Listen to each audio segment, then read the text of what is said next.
Cuesta distinguir entre el bien y el mal. Los valores culturales cambian y las virtudes, antes apreciadas, son despreciadas hoy, y lo que era mal visto se celebra ahora. El profeta Isaías lo anticipó cuando escribió: «Ay de los que a lo malo dicen bueno y a lo bueno malo, que hacen de la luz tinieblas y de las tinieblas luz, que ponen lo amargo por dulce y lo dulce por amargo». Incluso los no religiosos instintivamente saben que hay una norma moral en el universo y que el bien y el mal son realidades objetivas. Incluso en medio de una moral cambiante, queremos ser buenas personas, mejores, de hecho. En los 2 últimos años, la Maris Poll, que recoge resoluciones de Año Nuevo, informa que ser mejor persona ha superado al eterno favorito de perder peso. Todo el mundo quiere ser mejor persona, incluso más que perder peso. Pero la bondad es mucho más de lo que estos escritores plantean. La bondad es un atributo de Dios, y hasta que no lo veamos así, no entenderemos la bondad del todo. Por cierto, la palabra bueno en inglés es la palabra Dios con una O extra. Una de las primeras oraciones que enseñamos a nuestros hijos cuando empiezan a crecer es: Dios es bueno, y le damos las gracias por nuestra comida. Pero en realidad, ¿qué queremos decir cuando decimos que Dios es bueno?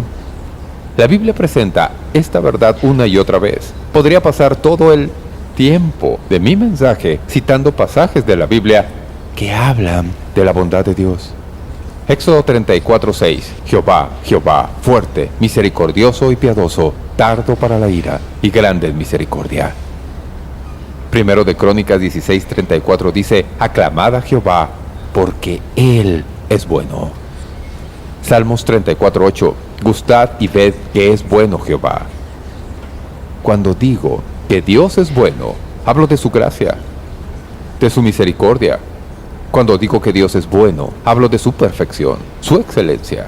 Pero cuanto más estudio esta palabra en la Biblia, más me llama la atención un concepto. Parece que la bondad de Dios se transmite a través de su generosidad. Tal vez este atributo signifique mucho más que su generosidad, pero de seguro incluye su actitud infinitamente generosa hacia usted y hacia mí. Dios anhela traer bendición y alegría a todas sus criaturas. E incluso como personas falibles, la mayoría de la gente se complace al hacer algo por otra persona. ¿Cuál es la fuente de este impulso? ¿De dónde viene? Proviene de estar hecho a semejanza de Dios. Dios es quien crea en nosotros un deseo innato de ayudar.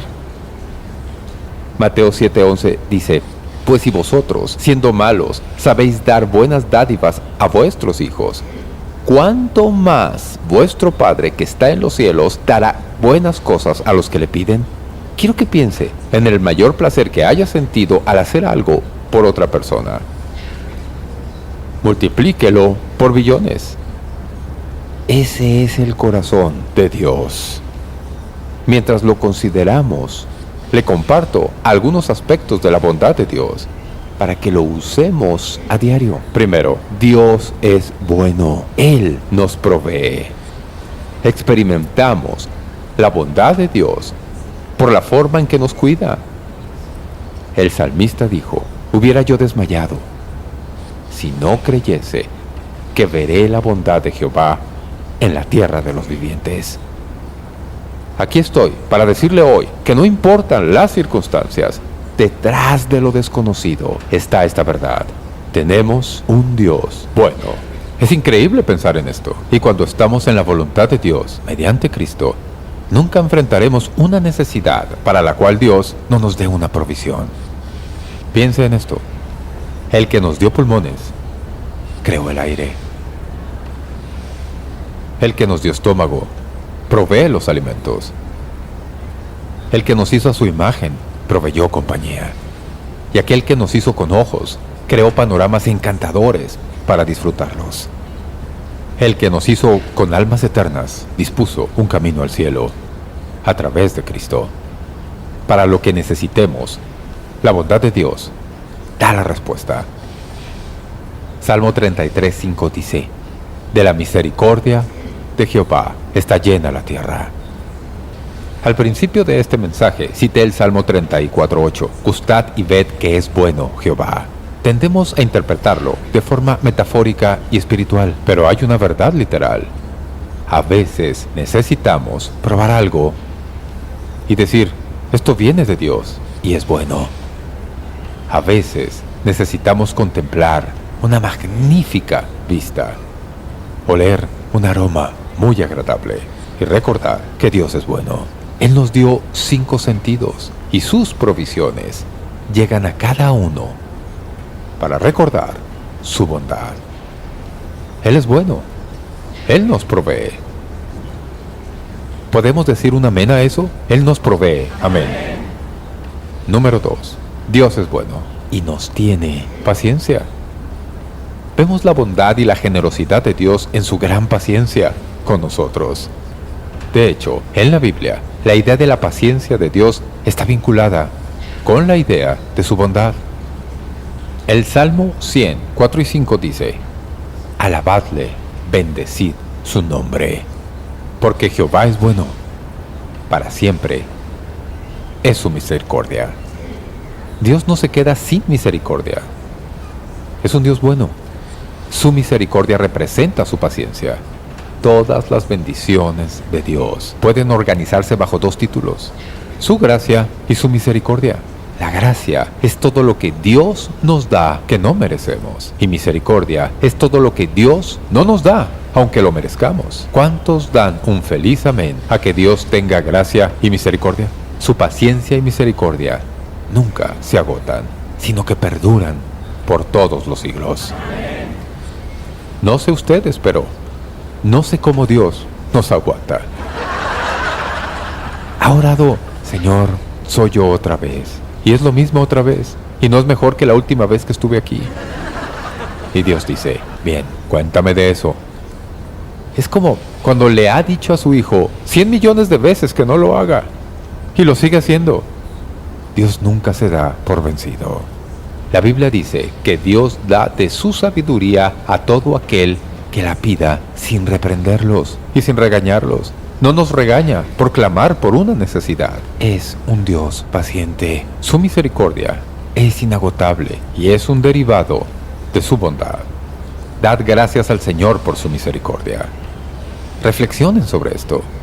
¿No dirían que en su vida y en la de sus conocidos hay más bondad que miseria en el mundo? Por supuesto, hay excepciones. Hay mucho sufrimiento y dolor en algunas partes del mundo. Pero ¿dónde vivimos? ¿No diría: mi vida tiene más bondad que miseria? ¿No es interesante que nos fijemos en lo negativo y nos olvidemos de lo positivo? Cuando Donna y yo iniciamos la iglesia en Fort Wayne, tuvimos muchas experiencias buenas, pero también algunas desafiantes. Y había un tipo en la iglesia que, no sé cómo decirlo, él me perseguía. Yo no le caía bien. Llegó al punto de resistir a lo que estábamos haciendo. Escuché cosas que decía. Él destacaba porque medía como 2 metros, tenía el pelo blanco como el mío y era fácil distinguirlo entre la multitud. Luego, cuando salía al púlpito a predicar y antes de orar, siempre estaba mirando alrededor y buscaba dónde estaba este tipo. ¿Está aquí? Y me obsesioné con ello. Un día, estaba en mi estudio y vi sobre el escritorio. Acabábamos de producir un libro de retratos de todas las personas de la iglesia. Era muy bonito, porque podías poner caras con nombres y todo eso. Y vi el libro y de repente me di cuenta, me estaba fijando en un hombre. Y aquí hay un libro de todos los fieles de la iglesia. En nuestra iglesia tenía la opción de regocijarme por tantas personas maravillosas que nos apoyaban, o fijarme atención en un tipo que me molestaba. Y todos tenemos esa opción, ¿no? Podemos hablar de la bondad de Dios o podemos compadecernos, o sea, compartir nuestra miseria con los demás. La Biblia dice: como el Padre se compadece de los hijos, se compadece Jehová de los que le temen, porque Él conoce nuestra condición. Se acuerda de que somos polvo. En otras palabras, Dios no espera nuestra perfección. Dios es bueno hasta con los que no le conocen, ¿sabía? Es bueno con los que no le temen y con los que lo maldicen. Él llena el mundo de bendiciones comunes. Lo llamamos la gracia común de Dios. Está disponible para salvos y no salvos, para buenos y malos, para justos e injustos. No hace falta ser cristiano para saber que Dios es bueno. La Biblia dice, Él da la luz de su sol tanto a los malos como a los buenos, y envía la lluvia sobre justos e injustos. Dios da algo de bondad a todo su pueblo, toda su bondad a algunos de su pueblo, y ninguno de los dos grupos merece nada de eso. La conclusión es que nadie merece su bondad. Sin embargo, Él me llena con su bondad. Y lo mismo por ustedes. Él es bueno. Su bondad nos llega en forma de paciencia divina. Alaben la misericordia de Jehová y sus maravillas para con los hijos de los hombres. Este salmo es como una canción con varias estrofas y el estribillo se repite. El salmista escribe esto y habla de las luchas de su vida. Cuando termina de hablar de ello, viene el coro. Alaben la misericordia de Jehová y sus maravillas para con los hijos de los hombres. Luego sigue y cuenta otra historia. Termina con la pequeña historia y vuelve. Alaben la misericordia de Jehová y sus maravillas para con los hijos de los hombres. 4 veces dice lo mismo. Está en los versos 8, 15, 21 y 31. En el Salmo 107, el coro. Alaben la misericordia de Jehová y sus maravillas para con los hijos de los hombres. Eso me dice que no importa lo que nos esté pasando, lo difícil que nos parezca ahora. Tal vez estén pasando por una situación difícil, algo totalmente nuevo. Pero si buscan, verán la bondad de Dios, porque está en todos lados. Es solo que la bloqueamos, porque ponemos nuestros problemas al frente y olvidamos lo bueno que es Dios. Alaben la misericordia de Jehová y sus maravillas para con los hijos de los hombres. Dios es bueno, nos provee y es paciente con nosotros. Y Dios es bueno, nos protege, es nuestro protector. Su bondad se ve en la forma en que nos cuida. El ángel de Jehová acampa alrededor de los que le temen y los defiende. Gustad y ved que es bueno Jehová. Si usted no cree en la bondad de Dios, déjeme decirle, la razón por la que no cree en su bondad es porque no sabe lo que no sabe. Si usted lo supiera, vería todos los momentos en donde Dios le tendió la mano y le protegió.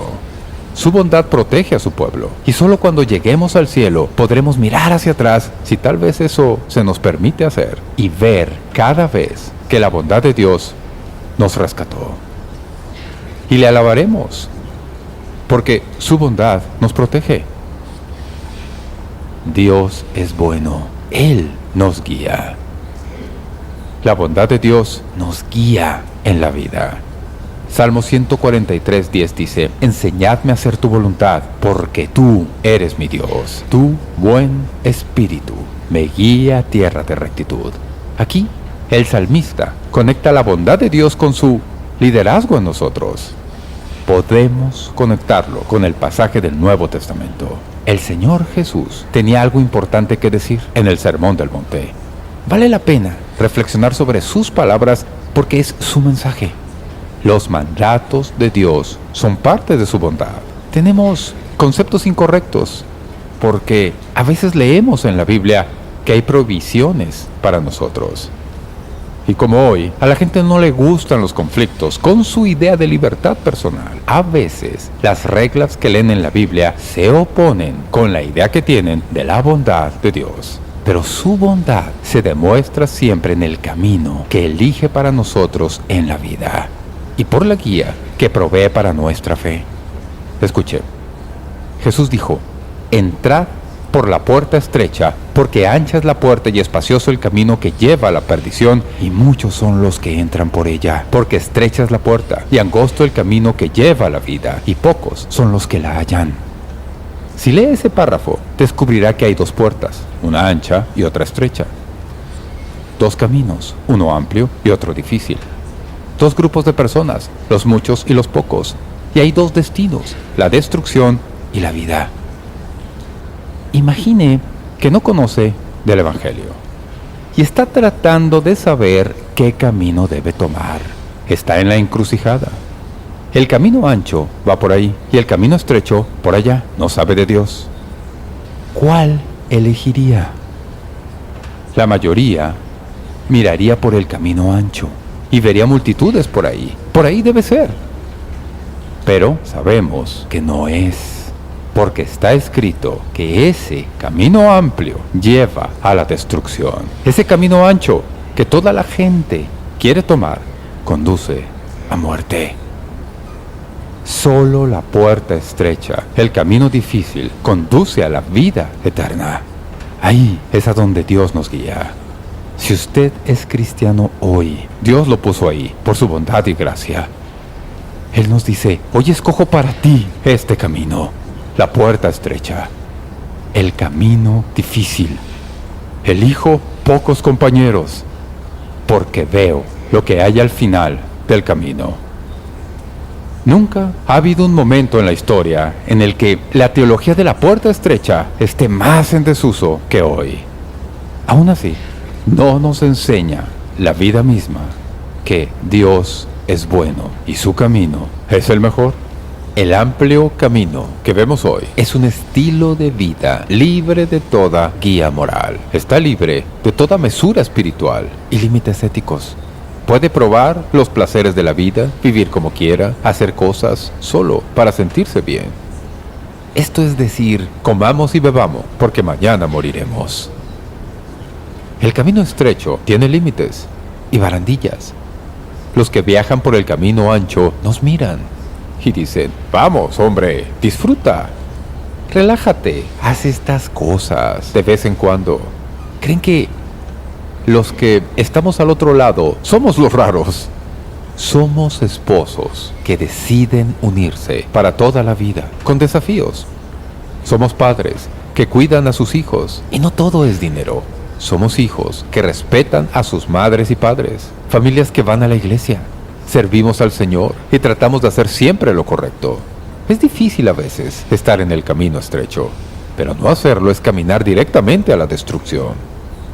Ese es el camino de la muerte. Quienes van por ese camino tienden a amargarse a medida que envejecen. ¿Lo han visto? Pierden el vigor de la juventud, pierden la pasión cuando se enfrentan al cementerio. Anthony Bourdain, una figura icónica de 61 años, chef famoso, se ahorcó en su habitación en Francia. Y la famosa diseñadora Kate Spade también acabó con su vida en Nueva York a los 55 años. Dos personas que estaban en la cima. La madre de Bourdain dijo que no tenía idea de por qué lo había hecho. Él lo tenía todo. Tenía éxito y dinero más allá de sus sueños.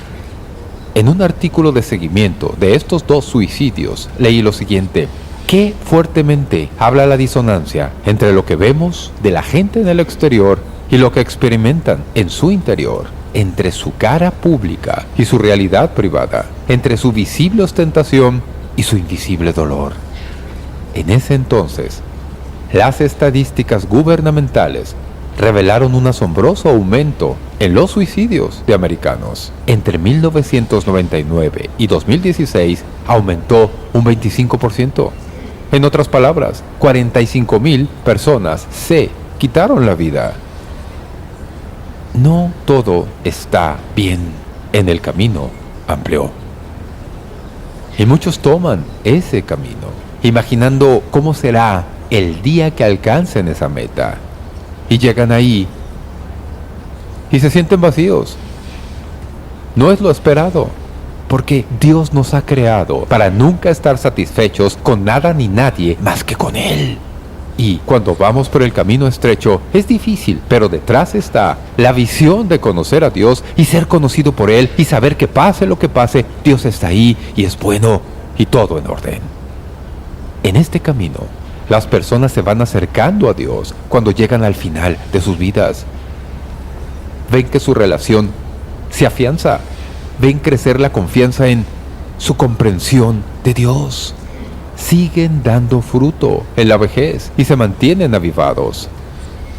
Entonces Dios dice: amigos, les he elegido este camino, una puerta estrecha, difícil, sin mucha gente que vaya por ahí, pero al final del camino todo estará bien. Este camino lleva la vida y la paz.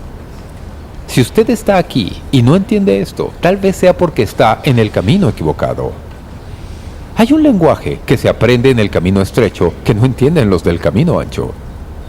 Quiero decirle algo, hoy lo invito a hacer el traslado. Todavía está a tiempo de entrar en el camino estrecho. Dios le ama y envía a su Hijo a morir por usted. Y si le da su corazón y le reconoce como su Salvador, Él le pondrá en el camino estrecho. Tendrá retos, pero se alegrará de ver a Dios trabajar en su favor, como siempre lo hace.